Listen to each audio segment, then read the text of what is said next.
అందరికీ హాయ్ అండి. ఈరోజు Punjabi top cutting and stitching చూపిస్తున్నాను. ఫస్ట్ పంజాబీ టాప్కి వచ్చిన ఫ్రంట్ కొంచెం డిజైన్ ఉంటే అది తీసేసాను.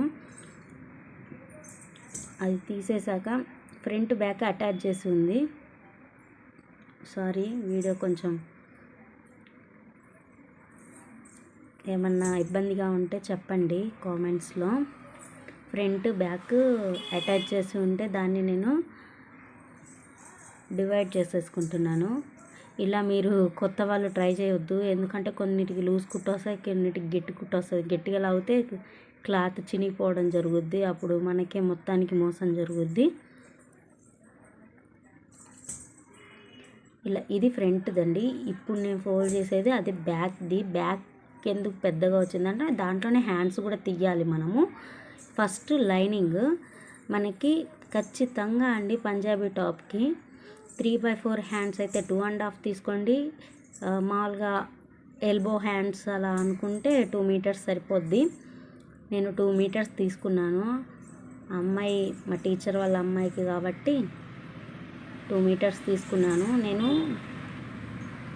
వెడల్పులో ఫోల్డ్ చేసుకొని కట్ చేసుకుందాము, లోపల లైనింగే కదా కొంచెం పైకి ఉంటే బాగుంటుందిలే అన్న ఉద్దేశంతో ఇలా ఫోల్డ్ చేశాను.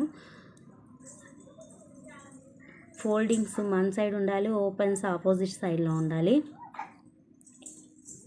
నేను చెప్పే క్లాస్ మీకు అసలు అర్థమవుతుందో అర్థం కావట్లేని పెద్ద డౌట్ మీదనే నేను నలిగిపోతున్నాను. చూసే వాళ్ళు ప్లీజ్ కామెంట్ చేయండి, అసలు నేను చెప్పేది అర్థమవుతుందా లేదా అదొకటి.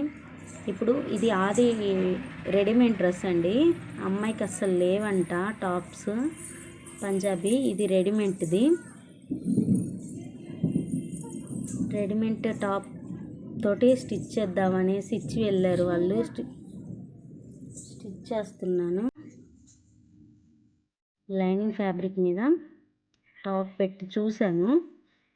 అది తీరా చూస్తే ఏమైందంటే 3 ఇంచెస్ లోపలికే ఉంది. అప్పుడు ఎక్కువ మనకి క్లాత్ లేకపోతే సరిగా ఉండదు కదండి, అందుకనేసి నేను అలా ఫోల్డ్ చేయొద్దు అనుకున్నాను. ఫోల్డింగ్ మెథడ్స్లో కూడా 2 ఉంటాయి. ఒకటి ఇలా ఫోల్డ్ చేయొచ్చు, రెండవది పొడవులో ఇలా పొడవులో తీసుకొని 2 అంచులు ఒకే సైడ్ తీసుకుంటూ ఇలా ఫోల్డ్ చేసేసుకోవాలి. కానీ ఫోల్డింగ్ మాత్రం పర్ఫెక్ట్ ఉండాలండి. స్టిచ్చింగ్ ఎంత ఇంపార్టెంటో ఫోల్డింగ్ చేసి కటింగ్ చేయడం కూడా అంతే ఇంపార్టెంట్. చూడండి, 2 క్లోజింగ్ సైడ్స్ నా సైడ్ పెట్టుకున్నాను, 4 ఆపోజిట్ సైడ్స్ పెట్టుకున్నాను. కావాలంటే చూపిస్తాను చూడండి.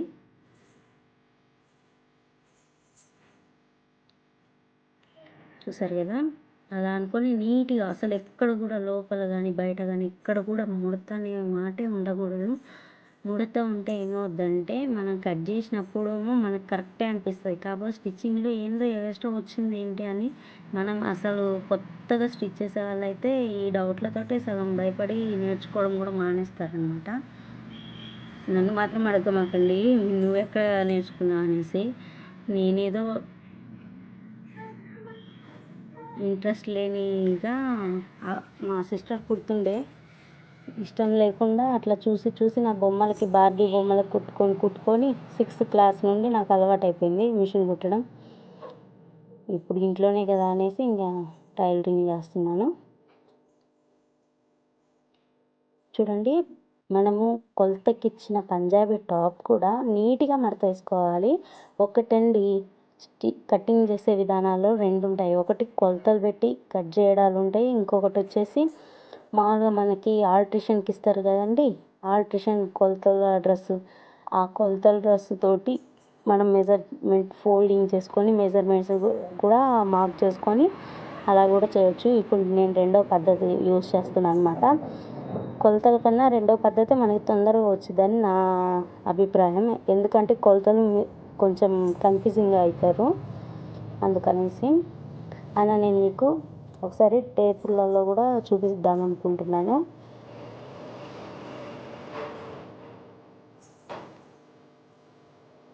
నా దగ్గర డిస్టర్బెన్స్గా ఉంటే సారీ.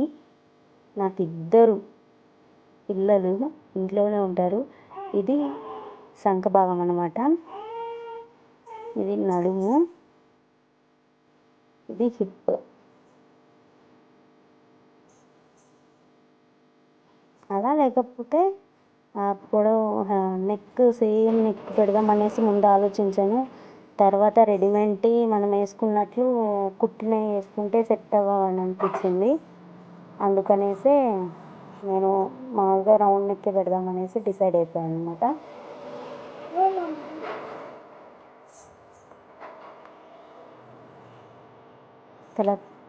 తర్వాత స్కేల్ తీసుకొని కట్స్ సైడ్ కూడా స్ట్రైట్గా వేసుకున్నాను మార్కింగ్.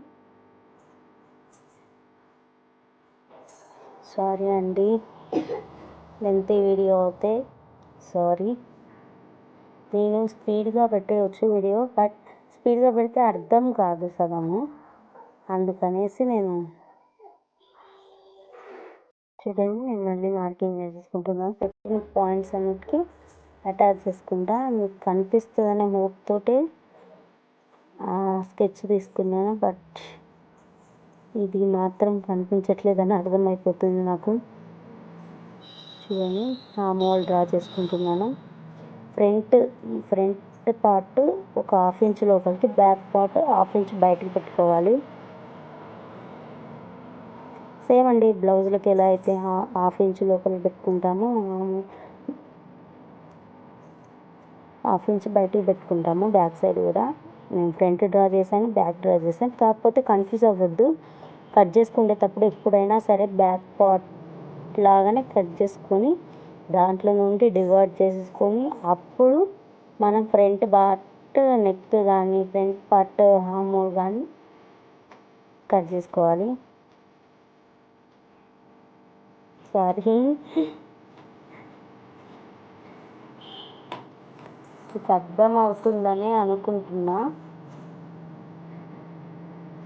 అర్థం కాక ఏదైనా డౌట్స్ ఉండి ఏవైనా ఉంటే ఈసారి ఇంకా క్లారిటీగా చేద్దామని అనుకుంటున్నాను. కాకపోతే చూస్తున్నారు, వెళ్తున్నారు, కామెంట్స్ ఏమి ఇవ్వట్లేదు. అసలు అర్థమవుతుందో అర్థం కావట్లేదో కూడా నాకే అర్థం కావట్లేదు. నిన్న ఒక సిస్టర్ చెప్పారు, మీరు వీడియో తీస్తే బ్లర్గా కనిపించట్లేదు అనేసి. అందుకని ఈరోజు స్టాండ్ ఫ్లిప్కార్ట్లో పెట్టేసుకుంటే స్టాండ్ వచ్చేసింది.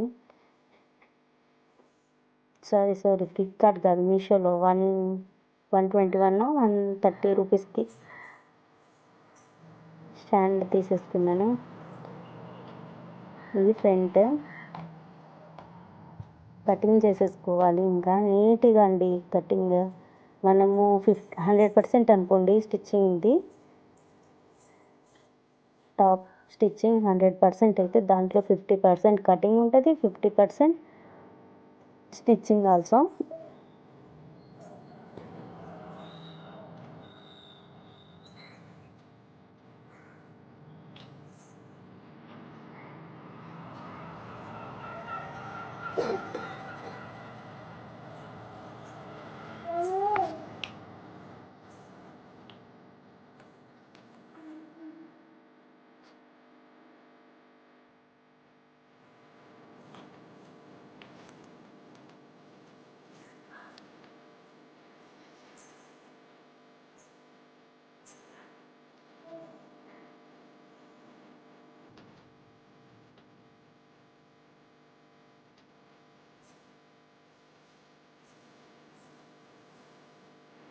నువ్వు మాత్రం గోల మాత్రం తగ్గించదు.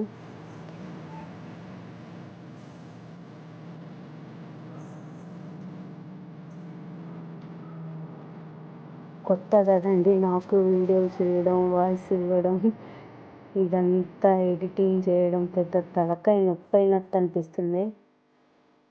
కాకపోతే ఒక్క సబ్స్క్రైబర్ పెరిగినా అమ్మయ్య అనిపిస్తుంది. Please like, subscribe please.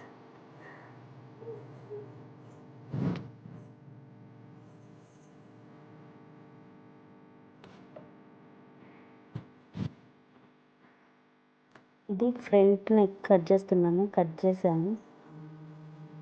ఆ మూవ్ కూడా ఇప్పుడు కట్ చేస్తాను చూడండి. 1/2 ఇంచ్ లోపలికి అనేసి కనిపిస్తుంది కదా, ఇలాగా.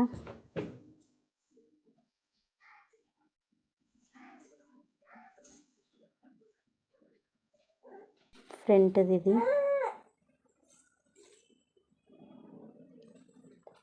ఇప్పుడు back part, front part 5.5 6 inches పెట్టుకున్నాను. బ్యాక్ పార్ట్ కూడా 6.5 పెట్టుకుందాం అనుకుంటున్నాను. ఎందుకంటే రెడీమేడ్ టాప్స్కి పైకి వస్తుంది నెక్, అలా మనము స్టిచ్చింగ్ చేసే వాటికి పెట్టుకుంటే సెట్ అవ్వదని నా ఫీలింగ్. షోల్డర్ నేను మార్క్ చేసుకోలేదు, అందుకనేసి మళ్ళీ టాప్ తీసుకొని మళ్ళీ మార్క్ చేసుకుంటున్నాను. మార్క్ చేసేసుకొని ఫ్రంట్ నెక్ కన్నా 1 ఇంచ్ కిందకి పెట్టుకుంటాను బ్యాక్ నెక్.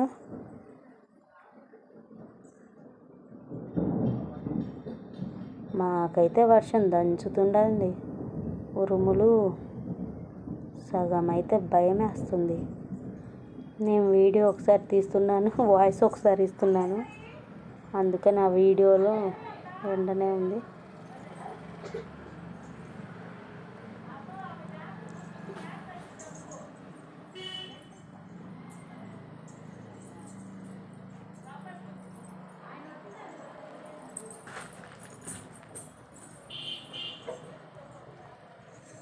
ఫ్రంట్ బ్యాక్ 2 అయిపోయినాయి.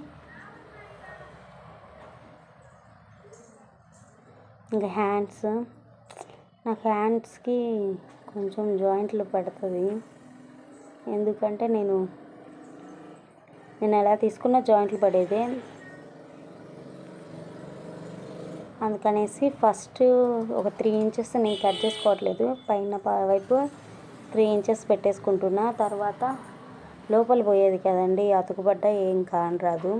అదే మెయిన్ ఫ్యాబ్రిక్ అయితే కొంచెం కష్టం అవుతుంది. నేను 12 ఇంచెస్ పెడదాం అనుకున్నాను హ్యాండ్కి. చూడండి, నేను దాన్ని అంతా పొడవు పెడదాం అనుకో, అది మన ఎల్బో కన్నా చాలా కిందకు వస్తుంది వాళ్ళు ఇచ్చిన టాప్ది, అది రెడీమేడ్ కాబట్టి. నేనైతే 12 పెడదాం అనుకున్నాను, ఎల్బో దాకా వస్తే సరిపోతుంది అనిపించింది. మార్క్ చేసుకున్నాను. ఎక్కడైతే మార్క్ చేసుకున్నామో అక్కడ నుంచి లోపలికి 3 ఇంచెస్ లోపలికి, ఇంకా ఇలా అయినా మార్క్ చేసుకోవచ్చు, లేదంటే టేప్ దగ్గర నుండి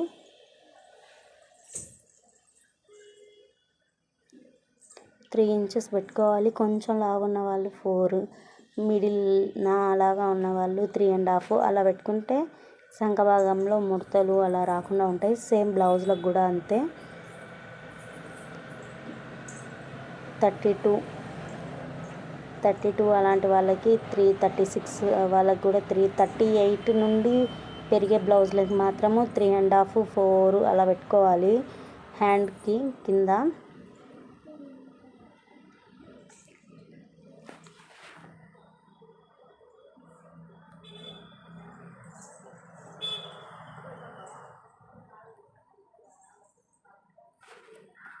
మొత్తం మార్కింగ్ చేసుకున్నాక నేను లోతు కూడా ఒకసారి చూసుకుంటాను. ఇందాక మనం చూసినప్పుడు ఆము లూజ్ వచ్చేసి 8 ఇంచెస్ ఉంది, దాంట్లో 4 ఇంచెస్ దగ్గర మార్క్ చేసుకొని ఒక 1/2 ఇంచ్, ఇప్పుడు ఆ టేప్ అంత పెట్టాను కదండి, దాంట్లో 1/2 ఇంచ్ అనమాట, 1/2 ఇంచ్ లోపలికి కట్ చేసుకుంటాను.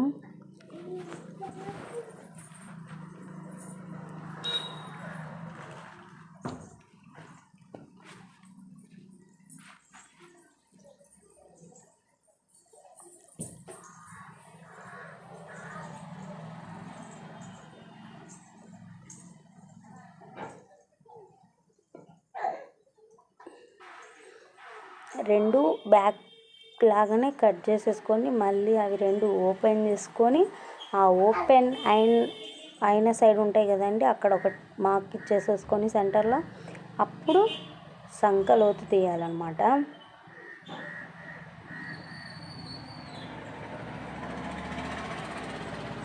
తీసాక దాన్ని సపరేట్ చేసుకోవాలి. చూడండి, నా పక్కన పీస్ అది ఫ్రంట్, నేను ఆపోజిట్స్ 2 పెట్టుకుంటాను అలాగా. ఎఫ్ అని మా హస్బెండ్ చూసి అంటారు, ఏంటి ఆ ఎఫ్ అని, ఫ్రంట్ అని మీనింగ్ అని చెప్తాను. ఇప్పుడు నాకు ఎంత మిగిలింది, 3 ఇంచెస్ మొత్తం మిగిలింది. ఆ 3 ఇంచెస్లలో నేను మిగిలిన రిమైనింగ్ క్లాత్ నుంచి వేద్దాం అనుకున్నా.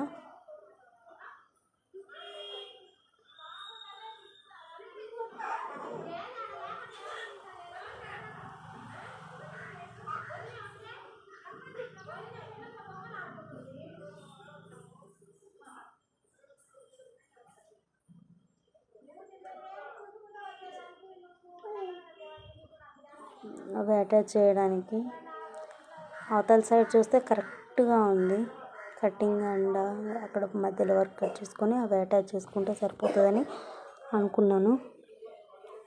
సారీ అండి, లెంతీ అయిపోతుంది వీడియో. చూసే మీకు బోరింగ్ అనిపిస్తుంది, ఇంట్రెస్ట్ పెట్టి చూస్తే ఏదైనా ఈజీ అనిపిస్తుంది. కాకపోతే కొందరు ఇంట్రెస్ట్ లేకుండా వీడియో ఓపెన్ చేసి వెళ్ళిపోతారు ఏదో నేర్చుకుందామని. అలాంటి వాళ్ళకి మాత్రం ఇది కొంచెం టఫ్గానే ఉంటుంది. ఏ పనైనా సరే అండి, అది మనకి ఇష్టం ఉండి చేయాలనుకుంటేనే చేయాలి. ఎవరో ఒక బలవంతం మీద చేపిస్తున్నారనుకుంటే అలాంటప్పుడు చేసుకోకూడదు. ఇది ఫ్రంట్ మెయిన్ ఫ్యాబ్రిక్ని డిజైన్ మొత్తము కరెక్ట్గా ఉందా లేదా ఒకసారి చెక్ చేసుకోవాలి. నేను ఎందుకు అన్నానంటే ఇంట్రెస్ట్ లేకుండానే మా మా అక్క అనమాట, రిలేటివ్ అమ్మాయి, తనకి ఇంట్రెస్ట్ లేదండి అసలు టైలరింగ్ అంటే. వాళ్ళ మమ్మీ ఏమో మంత్లీ ఇంత అమౌంట్ అనేసి కట్టేసి ప్రతి ఇయర్ సమ్మర్కి పంపించేసేది. కానీ అమ్మాయికి కనీసం మిషన్ అంటే ఇంట్రెస్ట్ లేదు కాబట్టి కనీసం కుట్లు వేసుకోవడం కూడా ఇష్టపడదు అమ్మాయి. అలాంటి వాళ్ళకి ఇంకా నేర్పించి ఏం లాభం అండి. అదే ఇంట్రెస్ట్ ఉండి మన డ్రెస్సులు మనం కుట్టుకోవాలి, బయట ఇవ్వకూడదు.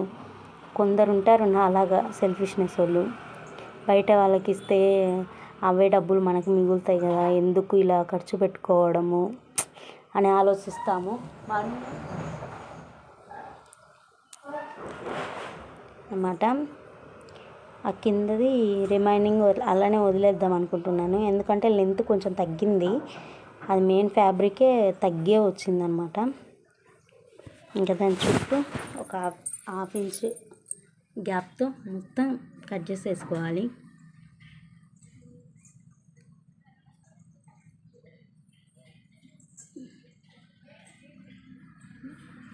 మళ్ళీ కొందరు టైలరింగ్ నేర్చుకుంటారు, నడమంత్రపు సిరి రాగానే వచ్చిన విద్యని వదులుకోవాలనుకుంటారు.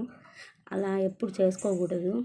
ఎందుకంటే సపోజ్ నా లైఫే ఉంది, నేను చదువుకున్నాను, టీచింగ్కి వెళ్ళాను, అకౌంటెంట్గా చేశాను, అన్నీ చేశాను. ఇప్పుడు ఇంట్లో ఖాళీగా ఉన్నాను చిన్న పాప వల్ల. అయినా ఇప్పుడు నాకు టైలరింగ్ రాబట్టే కదా నాకు ₹1 వస్తుంది. నేను ఇలా ఆలోచించాను.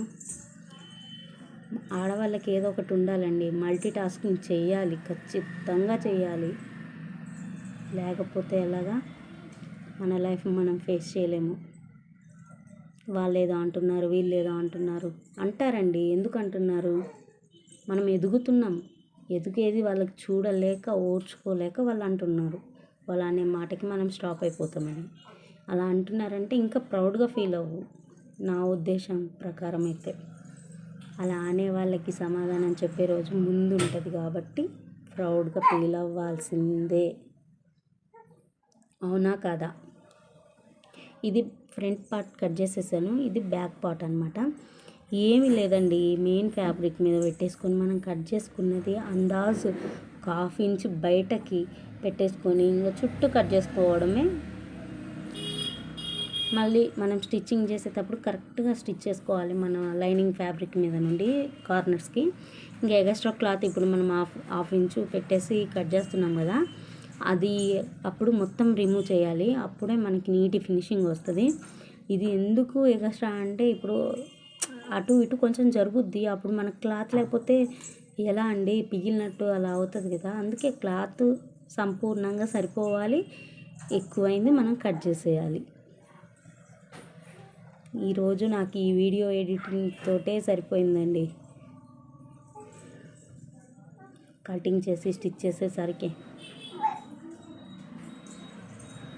అందుకే ఈ మధ్య నేను వీడియోస్ తక్కువ చేస్తున్నాను.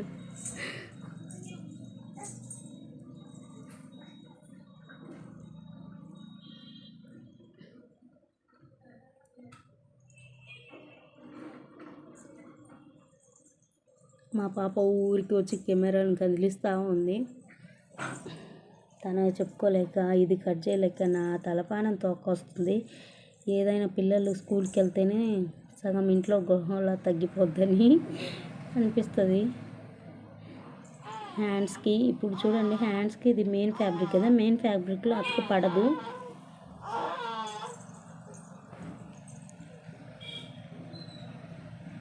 అతుకు పడకుండా చూసుకోవాలి. బయట సైడ్ అతుకు పడితే చాలా చండాలంగా ఉంటుంది చూడడానికి. ఇంకా అదండి అమ్మా.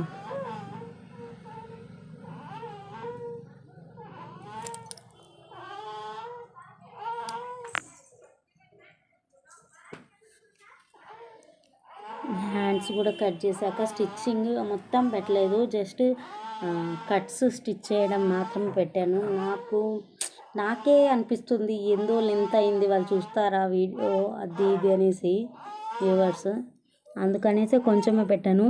ఈసారి అడగండి, మీకు అర్థమయ్యి మేము నేర్చుకుంటాం సిస్టర్, మీరు పెట్టండి ఫుల్ వీడియో అంటే కంపల్సరిగా నేనైతే అప్లోడ్ చేస్తాను. కాకపోతే మాకు ఫుల్ వీడియో కావాలి అని చెప్పేసి పెట్టేసేయండి.